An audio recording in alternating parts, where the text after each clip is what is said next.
Rockstars. This is Stefan from Subly, and you're listening to Subscription Rockstars podcast. I have a very special guest today with me. His name is Ryan Hogan. And first of all, I just want to say thank you for being here today, Ryan. Yeah, thanks for having me. Appreciate it.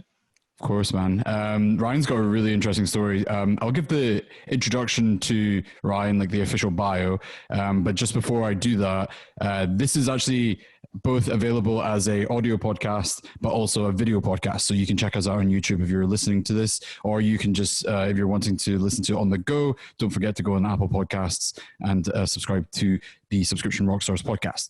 So without further ado, Ryan Hogan is the co-founder and CEO of Hunter Killer, an innovative gaming company that delivers clues, items, and correspondence to your doorstep that creates an interactive and immersive story for its members. Now, I have to say, this is probably one of the most innovative and unique subscription business models that I've come across today. And let me just say, I've come across a lot because that's exactly what I deal with. So it's a really cool one. And I'm just going to dive straight into the interview because the first question is actually specifically about what is Hunter Killer in your own words, and also what is the backstory? I'd love to hear that. Yeah, I mean, quite simply, Hunter Killer is an immersive story that's delivered to doorsteps each month.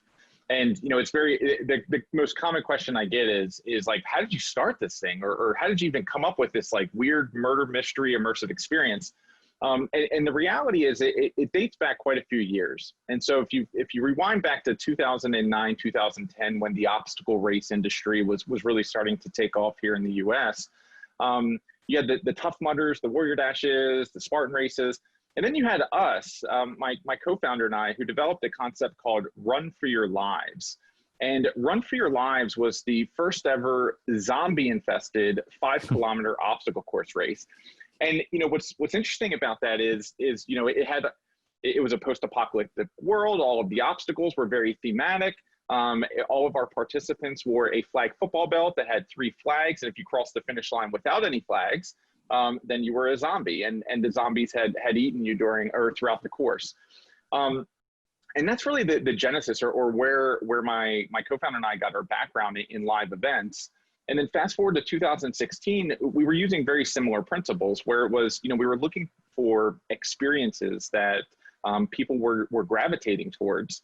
And 2016 was escape rooms coming over from Europe and Asia. 2016 was interactive theater like the Off-Broadway Sleep No More, where you can engage with the experience on a more kind of natural level.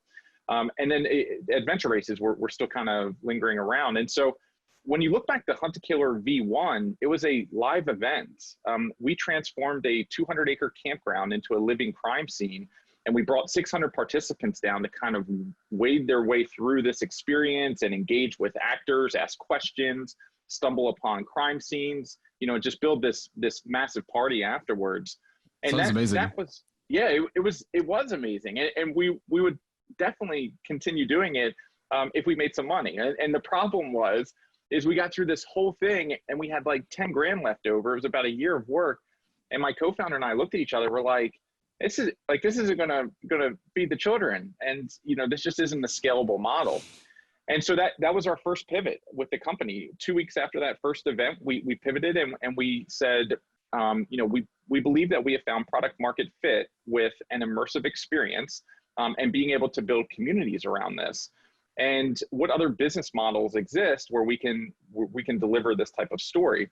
Subscription boxes, 2016, and so we said, okay, well let's make an immersive experience and put all of these clues and items and correspondence and deliver it episodically each month, and we can ship it globally, and that's really the genesis story.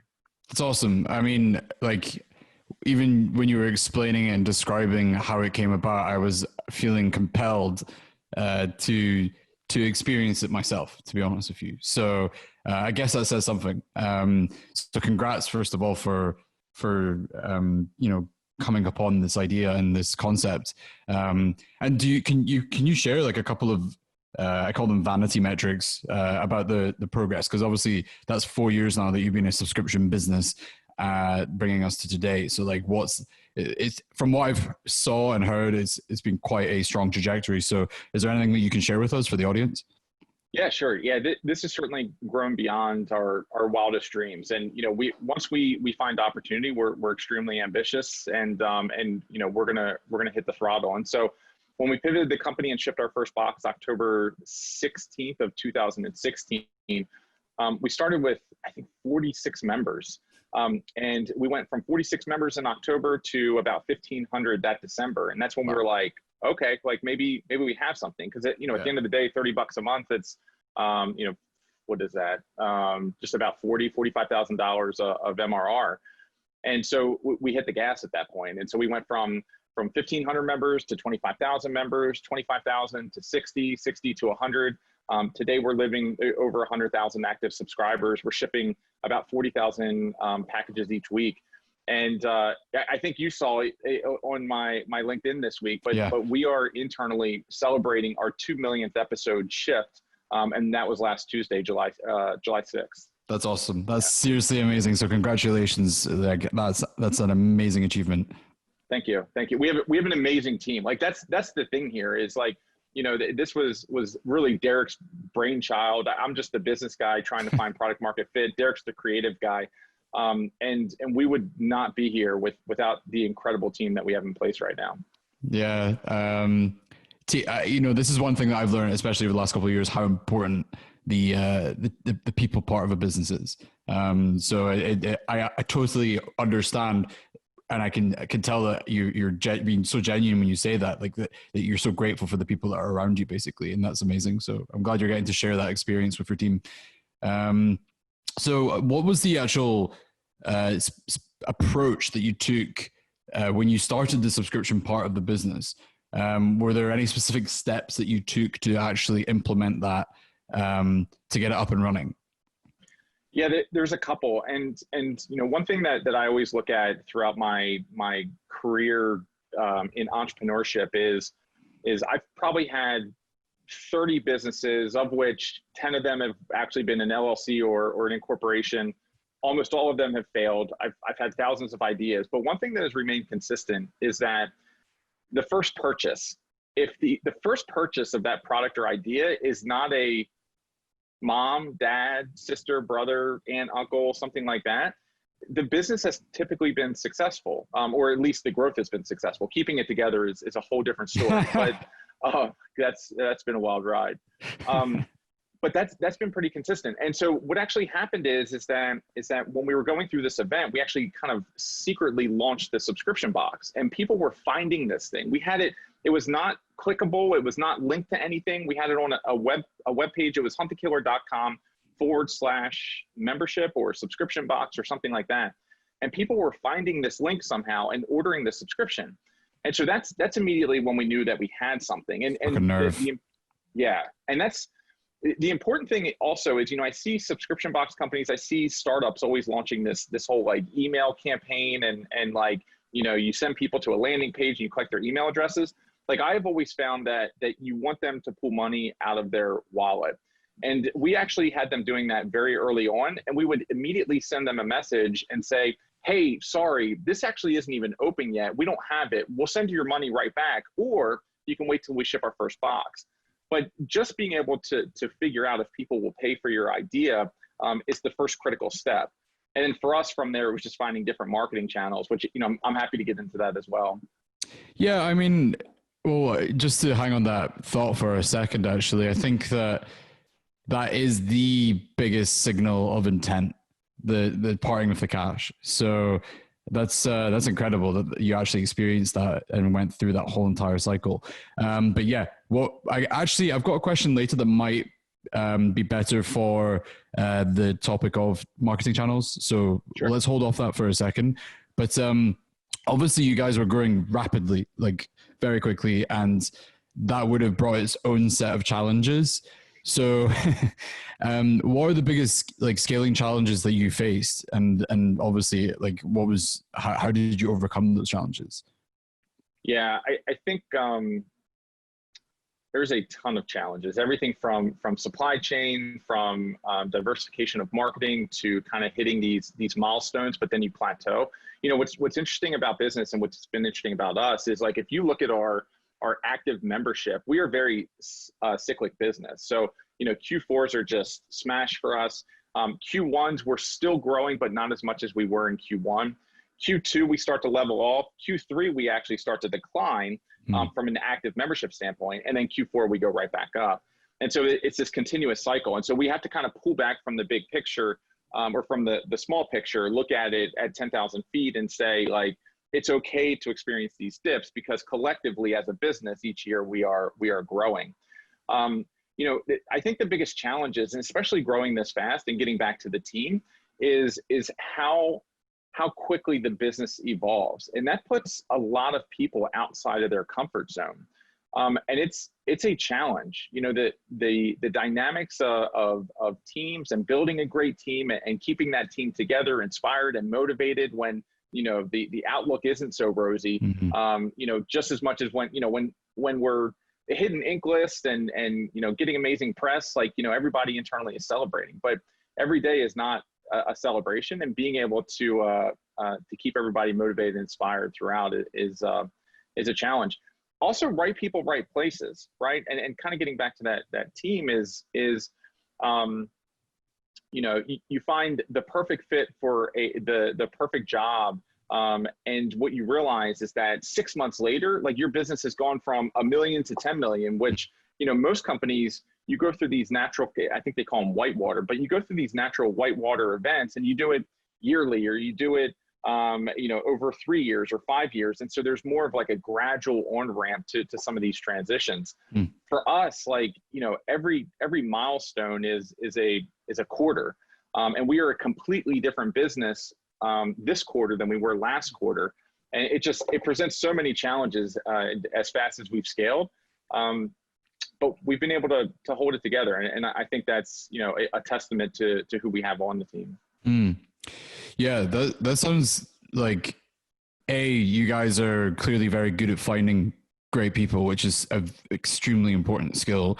And second of all, that sounds quite addictive, actually. Like, to have that short cycles of like, what was it, the phrase you said, the whitewater moments, is that what you said? Yeah, whitewater. The whitewater moments is like for a cyclic business, or as you're growing, there's always these times where you realize that you may not have enough people on the team. You know, for us, it was just Derek and I. You know, now we have a leadership team of 7 people. And so, like, there's these whitewater events where you're like, oh, we have a gaping hole over here, and, you know, we need the most amazing person. And then also being able to evolve the product, right? Like, you know, for us, the biggest question we get is like, how big can Hunt a Killer grow? And our response is like, this isn't about Hunt a Killer. It's not about a murder mystery that's sent each month. We're an immersive entertainment company that delivers through multiple mediums. And so continuing to find extensions of the brands and continuing to be innovative in this space and find opportunities to grow outside of, you know, I wouldn't call true crime a niche, but it's certainly not a global, you know, $10 billion company. And so, you know, what we're focused on right now as a company is you know, what other genres can we get into? How can we continue to innovate in this storytelling space? Yeah, I bet that's quite fun. Like, going through those idea cycles and like bouncing ideas off of one another and be like, what about this? Yep. That's awesome. Okay. So as I understand it, like, you're very equipped and knowledgeable in the area of scaling, obviously. And we've spoke about the challenges, but what would you say are like the main principles of scaling? Like the first principles, like, I guess like another way of asking that question would be, if you were a chef and you had the ingredients, what would those ingredients be in order to be able to be successful at scaling? I mean, you've already mentioned the team part, but I think I'm trying to go a little bit further below that, maybe like the principles and the actual things that you would do in your head, if that makes sense. Yeah, I think one of the most important part, and this probably gets back to the fundamentals of metrics, right? The only reason that we've been able to scale this company as fast as we have is because we look at some very simple metrics, and we look at them on a daily basis. And so, when it's important that the model is right. The beauty of the event space is that you're collecting revenues before the event actually ever happens. And so you have to be very careful about how much money you invest into marketing, because that's a huge risk. But at the end of the day, you can typically fund events on their own without going for external capital. For us, it's all about, especially in the recurring revenue space, it's all about average order value to customer acquisition cost for the cash return. And I know people talk about LTV to, or your customer acquisition cost to LTV ratio, and that's critically important. Like, that will tell you if your business model in general is broken. Yeah. But to get more money through the door on day one than you're spending, your average order value has to be above your customer acquisition cost. Yeah. And so, how do you do that? You figure out the purchase mix and some of these other areas, and you drive down your customer acquisition costs as much as possible. And then, from there, to see if you even have a sustainable business or a business that you should hit the gas on, then you have to look at your CAC to LTV ratio, which, typically we're shooting for anywhere from a 2.5 to 3.5 to 1 is what we look for. But, that's been, cash management is the biggest challenge, especially for us. We're bootstrapped. And so, like, every day is a life or death decision. Yes. So, the pain. Yeah. It's like every day, it's funny because, people are like, oh, this is amazing. You guys are growing so quick. It's every day we are worried about cash and trying to put the things in place to make sure we can get to where we want to go. Yeah. A metric I see thrown around quite a lot or discussed, which, it's still not one of the main ones, because as you said, like, it's CAC to LTV ratio that people are really paying attention to, but it's time to profit, or like payback period. So like Payback period. Yeah, like the number of months from like the time to turn a profit on a customer after acquiring them. And I think that's probably quite an important metric. But if you could crack it so that you're getting the profit on the first payment, like you're in a really healthy position. So yeah, that's probably the best goal. If we didn't have the AOV to customer acquisition costs principle, then we would certainly be looking at the payback period. Because for us, I think it's anywhere between month 3 and month 4 is typically where we start to get to that profitability. But typically you're looking at that when there's a significant investment in inventory, or if you are actually out all of the money before you ever bring any of it back. And because we've been able to set up our purchase mix to a point, and also add-ons and order bumps and things like that, we have like a 1.5x ROAS. And the thing you have to remember is that ROAS is the immediate payback, is the immediate return on ad spend. And so that is not accounting for the 85-90% that we're going to renew the next month. And so, like, as long as we can keep that metric going, we keep more cash coming through the door than's going out. Wow, yeah, that's incredible, actually. And for those who are listening, ROAS is return on ad spend. And you might have actually said that, but just in case. Wow. Okay. Yeah. That's an impressive business model if you're able to do that. And I guess that people should take note, because that is the holy grail if you can achieve that. So if, like, thinking back, what would you tell younger Ryan if you were starting all over again? Like, what would you tell him? Yeah, I would tell my younger self to get started quicker. Because you've got an interesting story, don't you? You're like you were in the military before becoming an entrepreneur. So let's talk about that a little bit. Yeah, sure. So, I mean, if you take this back to 3rd grade, I was selling creepy crawlers in 3rd grade, Miss Price's 3rd grade class. It was 10 cents for like one of any color that I had, or 25 cents for if you wanted like me to make one overnight and bring it in the next day. So, like, I've always had this entrepreneurial thing. It's been landscaping. It's been shoveling driveways in Baltimore, when the snow hit.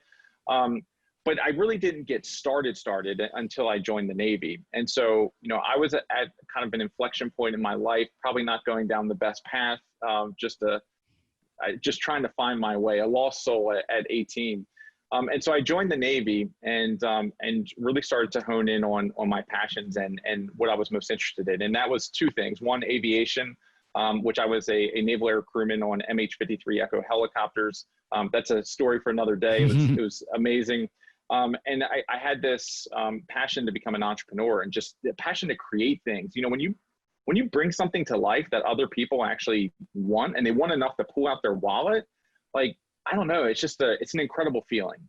And I would have, if I could look back, I would have gotten started sooner, but I started actually starting companies while I was still active duty. So you go in the Navy, you go from sea duty to shore duty. Shore duty is typically not, 12-hour days and gives you a little bit of time to take a break. And I started my first company, and that was called Warware, which was a flop, huge flop. And that was the first time I realized, like, if you build it, they don't come. You have to have some sort of value proposition or solve some pain point. So it just kind of evolved from there. And like, that's the other thing is this is a journey, right? Like I can draw a line from Warware to where we are today.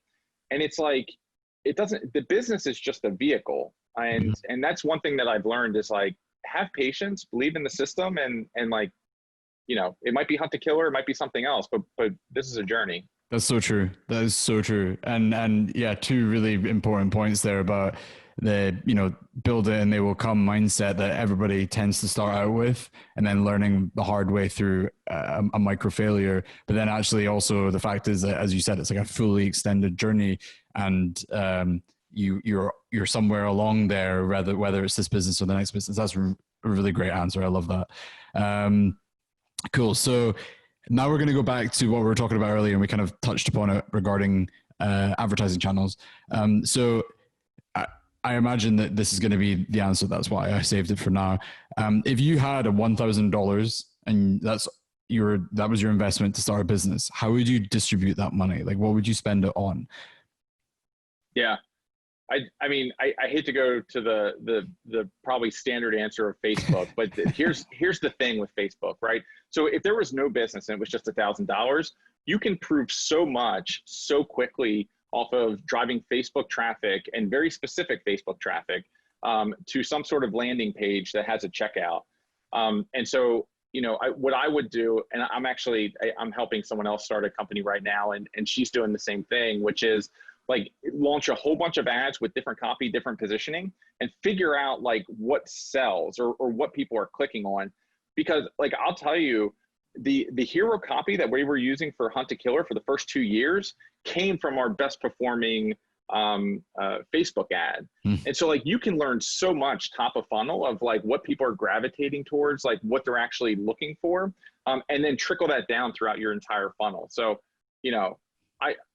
I'm sure everybody's like, oh gosh, Facebook, but it's true. It's true. And you can drive quality traffic.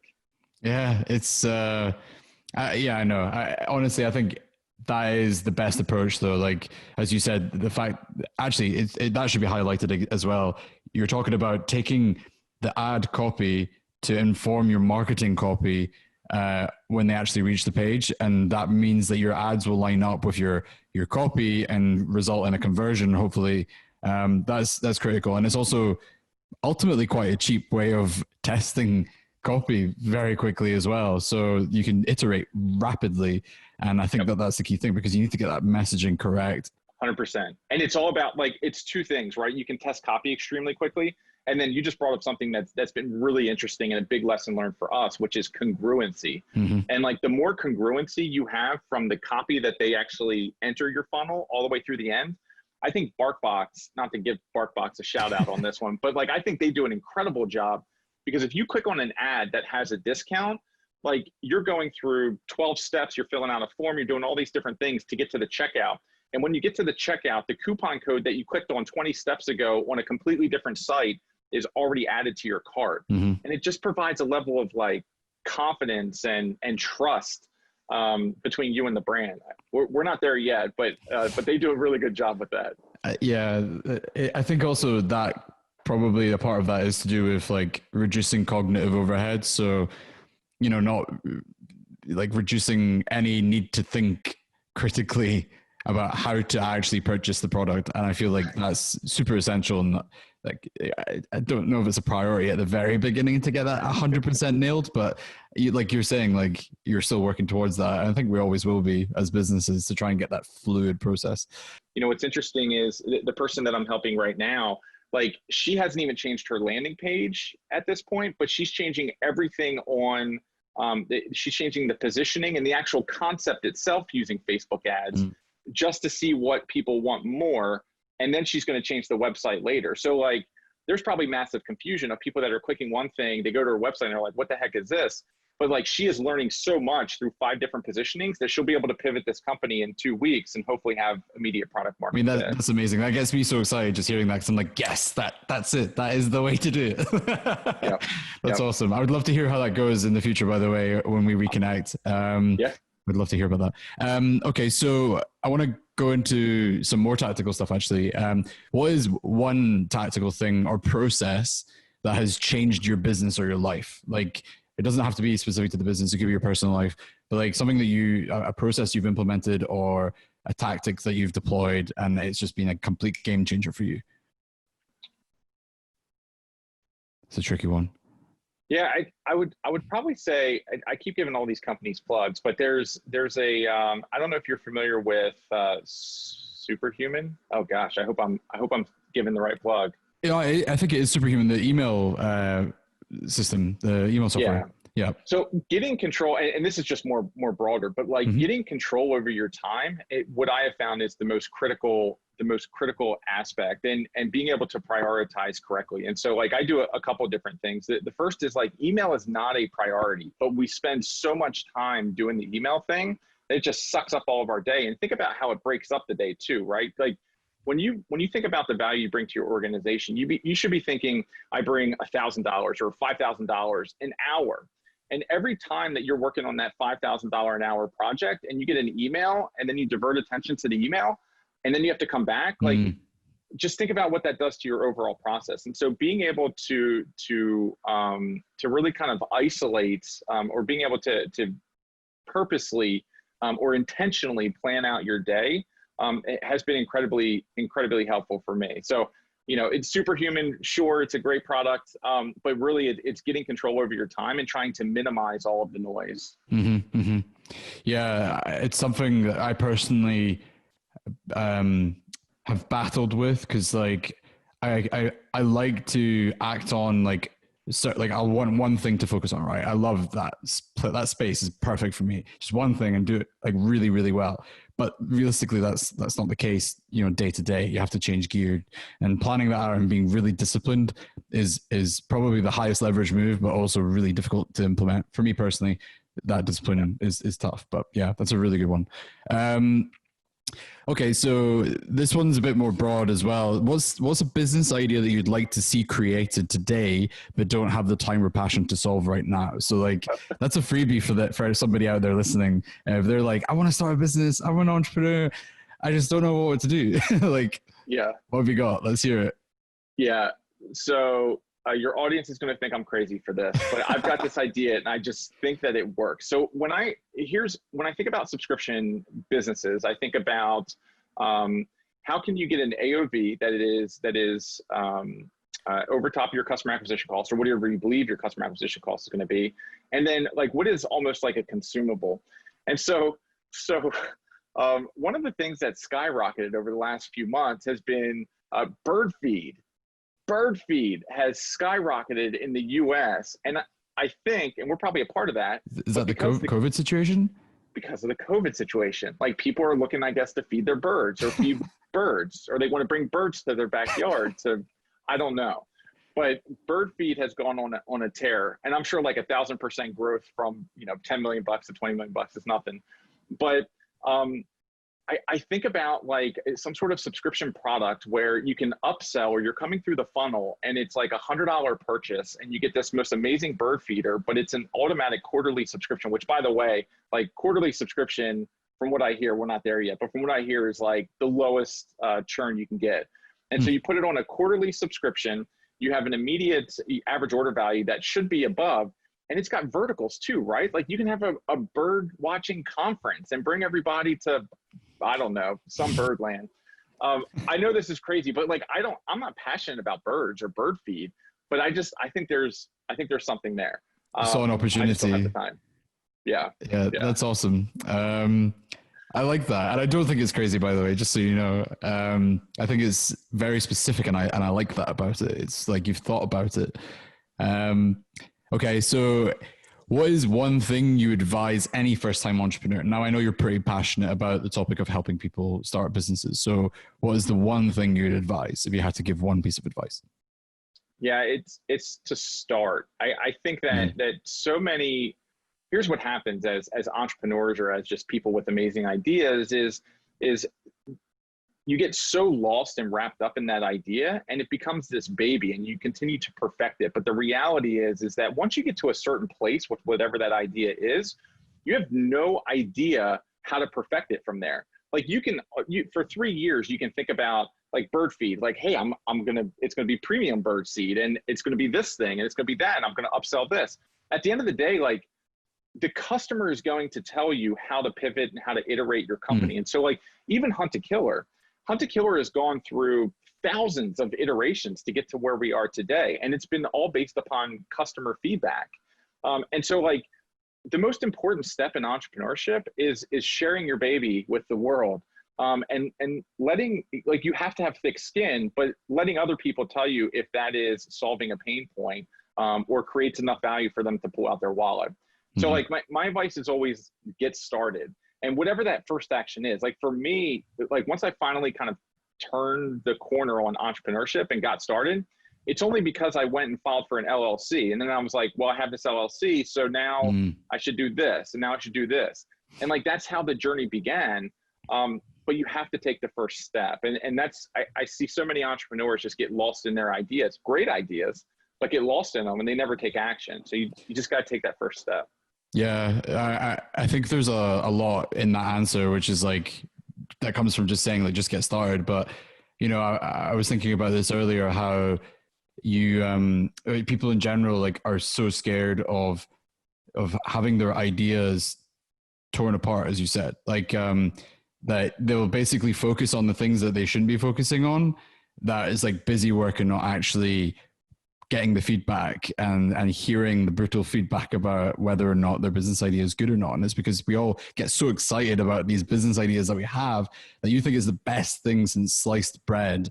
So you don't want to go through the pain of the rejection or destroying that image that you have in your head. So that's one part about that I think is related. Well, you brought up a good point there. And I think that's the other thing is looking at a business as a vehicle, like understanding where your personal goal is, and the business is just a vehicle to get you to whatever that goal is.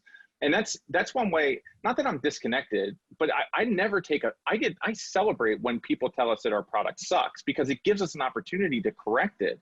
And I never take personal offense to that, because this is a vehicle. Like this is how we're all achieving our own goals. And like, you're making it easier as the customer by saying my baby is ugly. And I think you just have to change the perspective from like, this is my brilliant idea, to business is a vehicle, and this is going to be the idea, and it's going to morph over the next, however long. Exactly what you just said there. Like when we get criticism, at first the emotional reaction is, like frustration, but then I kind of go, no, this is great. This is exactly what we need. And I'm really grateful to be getting that negative criticism or feedback, because now we can learn and adapt and improve. Yeah. So yeah, that's awesome. What is, okay, actually, this is quite a unique question, and I came up with this one today, and I think this is quite cool. So let's try it. If you could be asked any question to answer, what would that question be? Oh, wow. I feel like it's a cop out now, because it would be, how do I start? Because like my passion is helping entrepreneurs.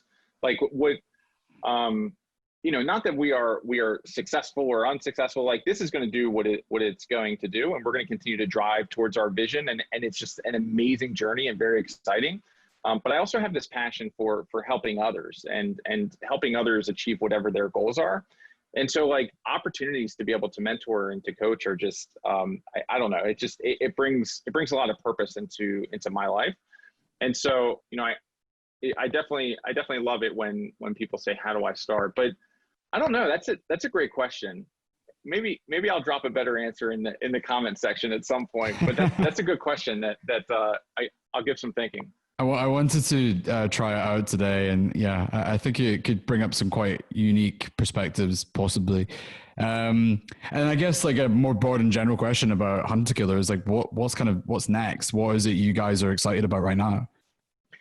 Yeah, so we're charged up about the future right now, and that's something that we were getting at earlier when we were talking about, how do you continue to expand? What are those whitewater moments? And a lot of that is not necessarily reaching maturity for the market, but you have to get ahead of that, right? Like business is always going to be an S curve until it's just a bell curve and going right back down. And so you always have to get ahead of when you're going to start plateauing or when you're going to start coming back down. And for us, like we are hyped up about two things in particular, which are happening over the next couple of months. The first is that we've added retail distribution as a business channel. So we spent all of 2019 developing this retail box experience that we could take to market. We launched it at the New York Toy Fair in February of this year. And in October, we're going to be on the shelves of Target and Wow. Amazon has placed a purchase order for it as well. So like we are charged up about this new strategy. Specifically because customer acquisition cost is not what it is for the retail space. Yeah. But we're very excited about that. And then also for us, like what we believe is that we have changed the way in which people in which we can tell immersive stories. And so we can take any intellectual property that already exists and translate that into our process of immersive storytelling. And so we've partnered up with Lionsgate, and we've got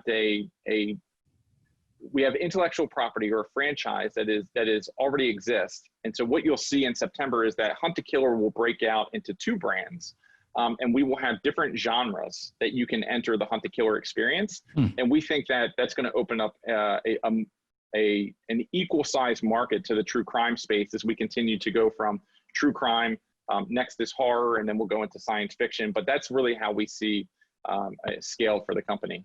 That's amazing. Very clear vision as well, which is super important.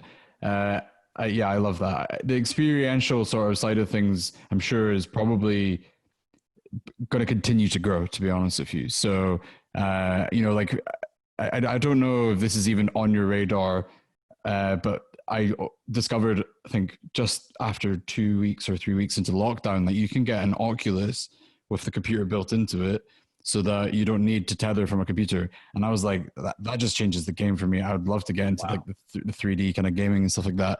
But yeah, do you think anything like that would be converging with what you're working on? Is that like something that is cross your mind?